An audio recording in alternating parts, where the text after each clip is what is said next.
예수님을 만난 사람들 시리즈 오늘은 12번째 시간입니다. 오늘 제목에서도 우리가 알 수 있는 것처럼 오늘 본문에 마르다와 마리아가 예수님을 만난 이 사건을 토대로 해서 이 두 사람의 신앙을 서로 비교해보고 또 예수님께서 우리에게 요구하시는 신앙의 모습이 무엇인지를 깨닫기를 원합니다.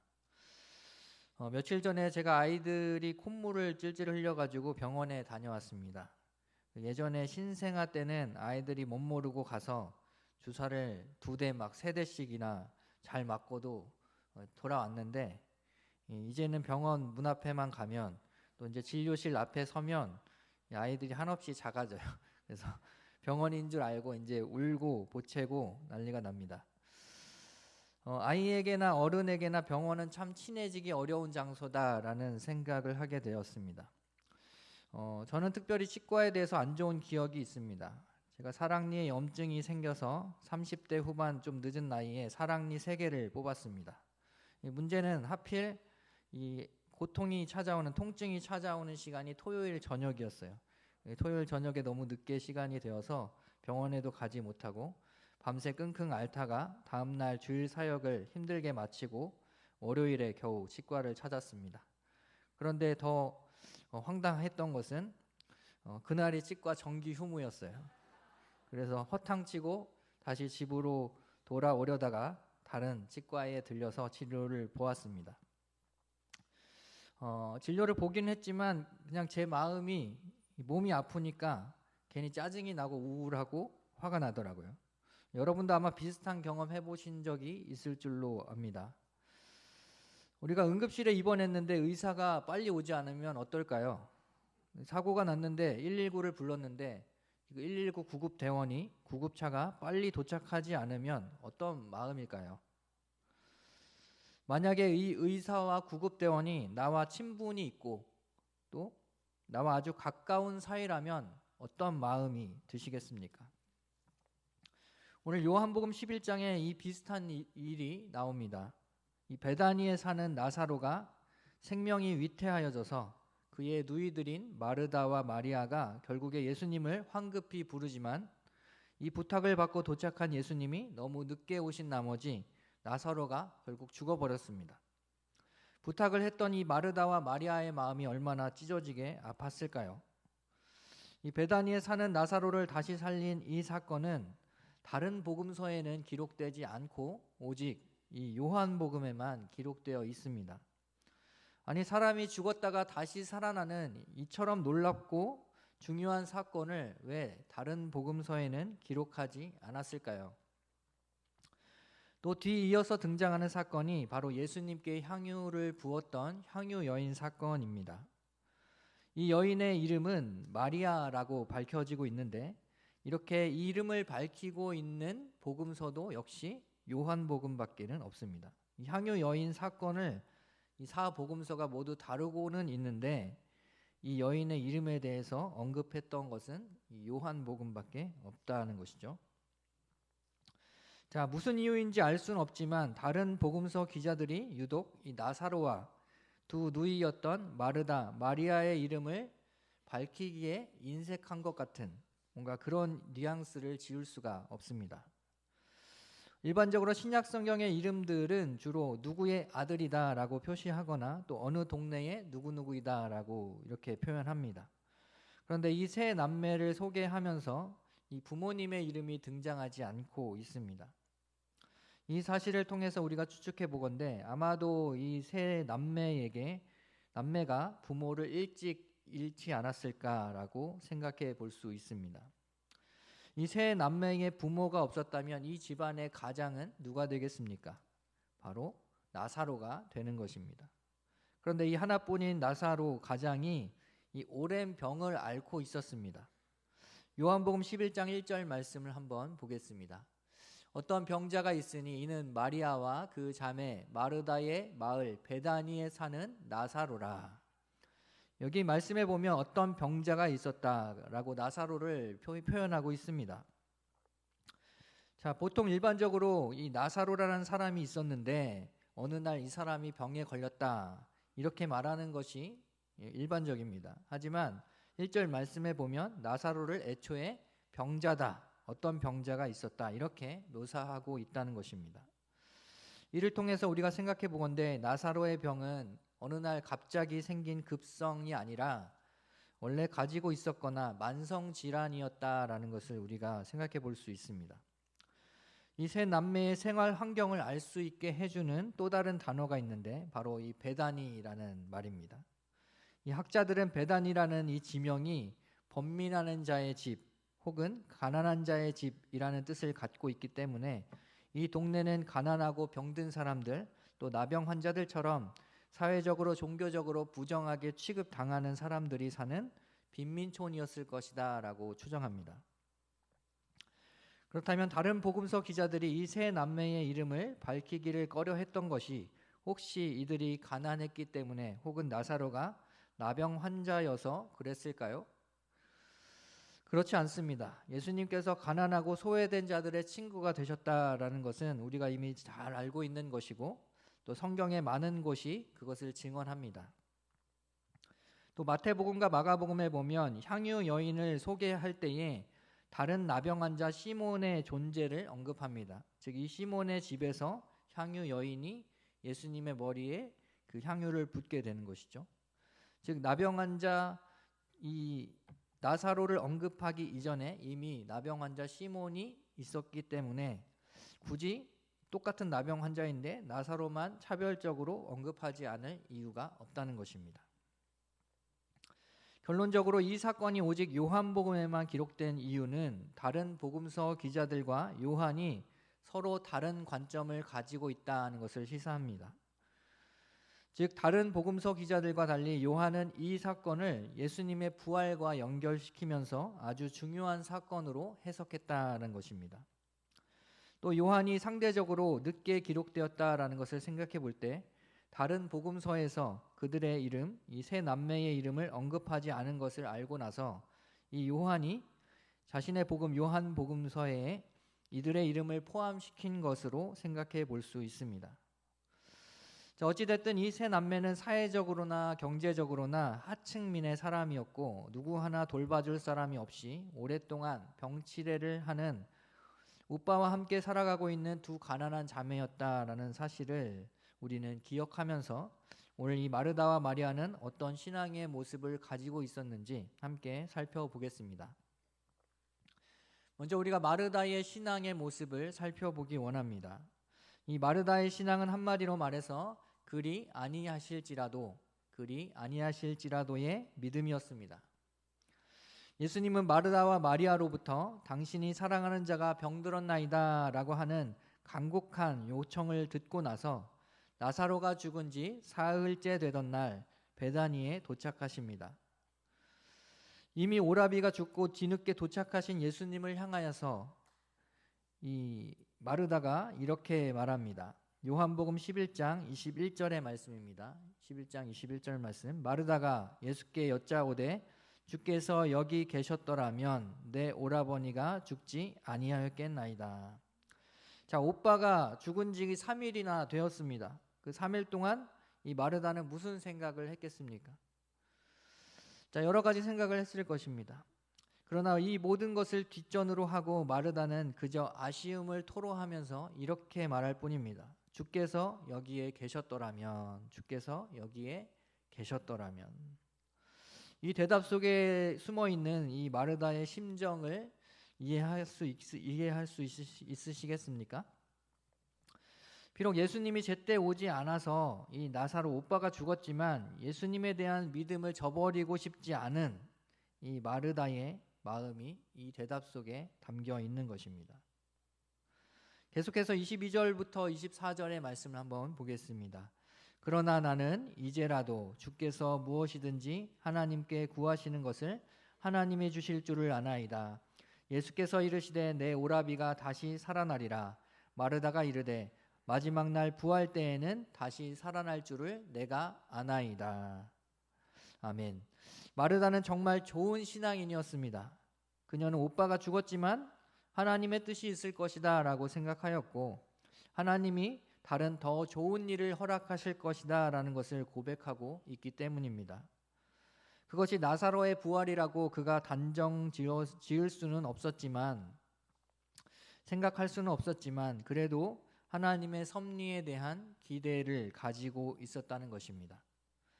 마르다는 가난하고 어려운 가운데 있었지만 예수님을 자신의 주님으로 모시고 또 대접할 것이 녹록하지 않은 상황에서도 대접하고 봉사했습니다. 누가복음 10장 38절 말씀에 보면 마르다가 예수님을 자기의 집으로 영접하고 대접하는 일에 열심한 나머지 자기를 돕지 않는 마리아와 충돌하여서 갈등을 일으킨 사건을 우리가 잘 알고 있습니다. 그녀는 정말 힘들고 어려운 상황 속에 있었지만 무엇이 바른 신앙인지를 생각하고 실천하는 신앙인의 모습을 가지고 있었다는 것입니다. 이러한 점에서 마르다의 믿음은 훌륭하다라고, 우리가 본받을 만한 믿음이라고 할 수 있습니다. 마르다는 형제의 죽음도 견디어낼 믿음을 가지고 있었던 것입니다. 예수님이 일찍 왔더라면 좋았겠지만 그렇게 되지 않았어도 예수님을 원망하거나 불평하지는 않았습니다. 마르다의 믿음의 모습은 그래서 그리 아니하실지라도의 믿음이라고 할 수 있습니다. 아마 그녀의 이런 믿음은 그녀의 삶이 그만큼 치열하고 힘들었던 결과일지 모릅니다. 병으로 아픈 오빠 그리고 철없는 동생 사이에서 엄마 노릇을 감당해야 됐기 때문에 눈물을 삼키는 인내의 삶을 살았을 것이고 믿음으로 견뎌내야 하는 삶에 익숙해진 결과인 것입니다. 하지만 마르다의 믿음은 어떤 면에서 본받을 만한 믿음이긴 하지만 분명한 약점을 가지고 있었습니다. 우리 예수님의 반응을 한번 살펴보기 원합니다. 요한복음 11장 39절에서 40절의 말씀입니다. 예수께서 이르시되 돌을 옮겨 놓으라 하시니 그 죽은 자의 누이 마르다가 이르되 주여 죽은 지가 나흘이 되었음에 벌써 냄새가 나나이다. 예수께서 이르시되 내 말이 내가 믿으면 하나님의 영광을 보리라 하지 아니하였느냐 하시니. 자, 마르다는 예수님이 늦게 오신 것을 이해하고 현실을 받아들이려고 했지만 현실에서 하나님이 베푸실 특별한 기적을 소망하거나 기대하지는 않았습니다. 때때로 현실을 있는 그대로 받아들이는 것만이 좋은 믿음의 자세는 아닙니다. 하나님의 영광이 나타날 수 있는 기회를 놓치게 되기 때문입니다. 고통을 참고 견디는 것만으로 우리가 좋은 믿음이라고 할 수는 없습니다. 우리에게 이미 늦어 보이는 일이라 할지라도 그것이 늦지 않았고 하나님께서 그 일 가운데에 하나님의 영광을 드러낼 수 있다라는 사실을 항상 염두에 두어야 합니다. 반면에 마리아는 마르다와는 정반대의 믿음의 모습을 가지고 있었습니다. 마르다가 이성적인 사람이라면 마리아는 좀 더 감성적인 사람이었습니다. 마리아의 신앙의 자세를 한번 살펴보겠습니다. 마리아의 신앙을 한마디로 말하면 반드시 이루어 주소서의 믿음을 가진 사람이었습니다. 반드시 이루어 주소서. 요한복음 11장 20절의 말씀을 한번 보겠습니다. 마르다는 예수께서 오신다는 말을 듣고 곧 나가 맞이하되 마리아는 집에 앉았더라. 11장 20절 말씀을 보면 마리아는 어디에 있었습니까? 집에 있었어요. 왜 집에 있었을까요?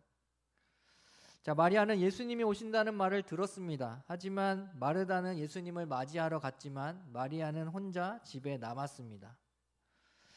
아마 요즘 말로 치면 삐져 있지 않았을까 생각할 수 있습니다. 예수님이 늦게 오신 것 때문에 속상해서 삐져 있지 않았을까. 28절 말씀에 예수님이 너를 부르신다라고 말을 듣고 나서야 마리아는 자리를 털고 일어나 예수님께 나아갑니다. 그리고는 이렇게 말합니다. 요한복음 11장 32절입니다. 마리아가 예수 계신 곳에 가서 배웠고 그 발 앞에 엎드려 이르되 주께서 여기 계셨더라면 내 오라버니가 죽지 아니하였겠나이다 하더라. 마리아도 어찌 보면 마르다와 비슷한 말을 하는 것 같습니다. 하지만 이 마리아의 태도는 이 마르다와는 조금 사뭇 다르다라는 것을 우리는 알 수 있습니다. 그녀는 주님의 발 앞에 납작 엎드렸고 있는 그대로 그녀의 감정을 쏟아내기 시작합니다. 마르다와 마리아, 여러분 누가 더 성숙한 믿음인 것처럼 보이십니까? 누가 더 올바른 믿음이라고 생각하십니까? 정답은 둘 다입니다. 이 마리아가 자기 감정을 예수님께 솔직히 드러냈다고 해서 잘못된 것은 아닙니다. 단지 마르다는 힘든 인생을 꾹 참고 견디며 인내해 왔다면, 마리아는 언니와 다르게 자기의 감정을 솔직하게 다 드러내는 사람일 뿐인 것입니다. 즉 이것은 감정의 차이인 것이지 그 둘의 신앙의 차이라고 볼 수는 없다는 것이죠. 그래서 어느 쪽이 더 올바른 신앙인이냐라고 할 때에는 정답은 둘 다라고 할 수 있습니다. 상황에 따라서는 마르다가 좋은 신앙의 모습일 수 있고, 또 다른 상황에서는 마리아가 더 좋은 믿음을 가진 신앙인일 수 있습니다. 그렇다면 이러한 마리아의 태도에 대한 예수님의 반응이 궁금합니다. 예수님은 마리아에 대해서 어떻게 반응하셨습니까? 우리 요한복음 11장 33절에서 35절의 말씀을 보겠습니다. 예수께서 그가 우는 것과 또 함께 온 유대인들이 우는 것을 보시고 심령에 비통히 여기시고 불쌍히 여기사 이르시되 그를 어디 두었느냐? 이르되 주여 와서 보옵소서 하니 예수께서 눈물을 흘리시더라. 아멘. 자, 마르다를 대할 때까지 참고 있었던 예수님이 마리아와 함께 하시면서 눈물을 흘리셨습니다. 원래 예수님은 이 나사로가 죽을 줄을 미리 알고 계셨고, 또 죽은 뒤에 그를 다시 살리려고 하나님의 영광을 드러내 보이려고 이 마리아와 마르다를 찾아오신 것입니다.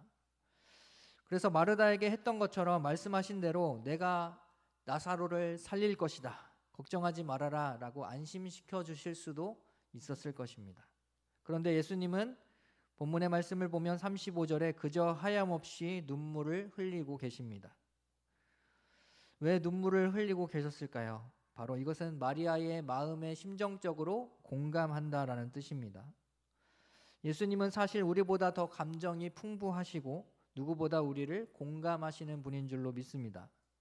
왜냐하면 예수님은 하나님이시지만 또한 사람이시기 때문입니다. 신앙은 우리에게 고통스러운 현실을 받아들일 수 있는 힘과 능력을 주지만, 그렇다고 해서 우리의 감정을 모두 꽁꽁 숨기는 것이 꼭 좋은 믿음의 자세는 아닙니다. 슬프면 슬픈 대로, 기쁘면 기쁜 대로, 또 고통스러우면 고통스러운 대로 감정을 솔직히 드러내며 표현하는 것, 이것이 우리의 삶의 모습이고, 또한 믿음 있는 자들이 예수님을 대할 때 가질 수 있는 태도라는 것입니다. 믿음은 전인격적인 것입니다. 전인적인 것입니다. 즉 믿음은 이성만으로도 이루어진 것이 아니고요, 또 감성만으로도 이루어진 것이 아닙니다. 하나님 안 줘도 됩니다. 없으면 뭐 없는 대로 살죠. 그냥 센 척하고 쿨한 척하고 이 괜찮은 척하는 것이 믿음의 모습은 아닙니다. 때때로 우리는 하나님 앞에 솔직하게 우리 자신을 내려놓을 수 있어야 합니다. 우리의 마음을 있는 그대로 토로할 필요가 있습니다. 그때 주님은 우리와 함께 우시며 우리의 마음에 공감해 주실 것입니다. 우리의 기도에 바로바로 해결해 주시지 못할 때에 아직 하나님의 때가 이르지 못해서, 또 하나님의 영광이 드러날 때가 아니라서 인내하라라고 예수님은 말씀하실 수 있지만, 누구보다 애타고 또 가슴 아파하실 분이 우리 주님이라는 사실을 기억하시기 바랍니다. 마르다와 마리아가 가진 두 가지 다른 신앙의 모습을 살펴보았습니다. 마르다는 그리 아니하실지라도의 믿음을 가지고 있었고, 이 마리아는 반드시 이루어 주소서의 믿음을 가지고 있었습니다. 사실 이 두 사람 두 가지 다 우리에게 있어서 꼭 필요한 믿음의 모습이고 좋은 믿음이라고 할 수 있습니다. 두 가지 믿음은 그러니까 어떤 한 가지를 선택하는 양자택일의 문제가 아니라 조화와 균형이 필요합니다. 상황에 따라서 두 가지 고백과 간구를 구별하여 하나님 앞에 올려드릴 수 있어야 한다는 것입니다. 그래야 우리는 성숙한 믿음의 사람이 될 수 있습니다.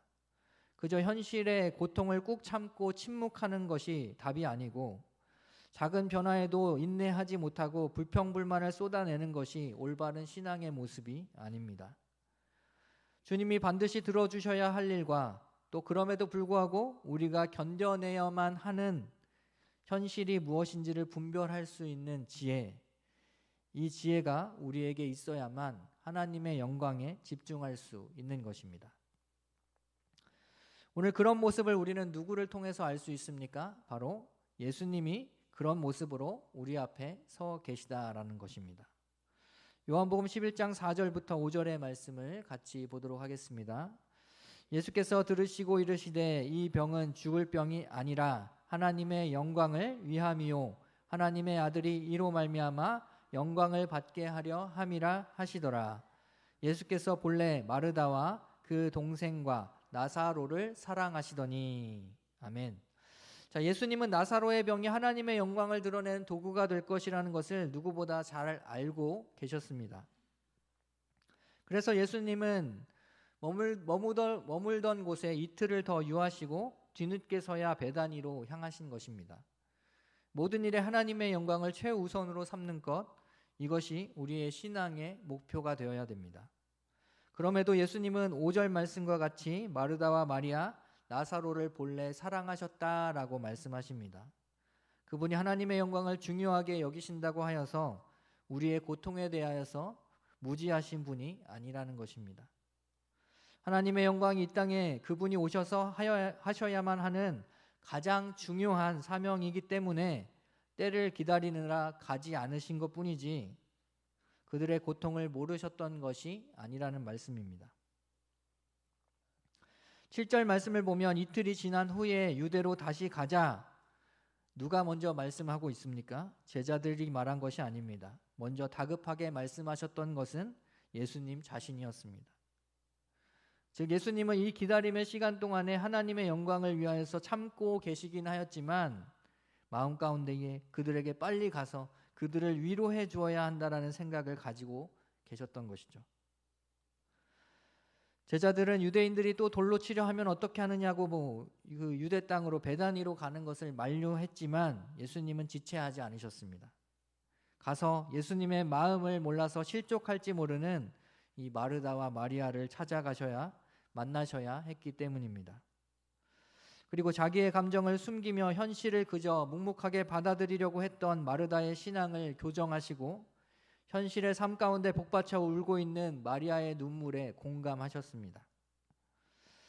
그러므로 예수님이야말로 반드시 이루어야 할 사명이 무엇인지를 알고 계셨고 그럼에도 불구하고 참고 견뎌야만 하는 희생이 무엇인지를 너무나 잘 알고 계셨던, 즉 이 양자 가운데 균형과 조화를 이룬 완벽한 신앙의 모범이라고 할 수 있습니다.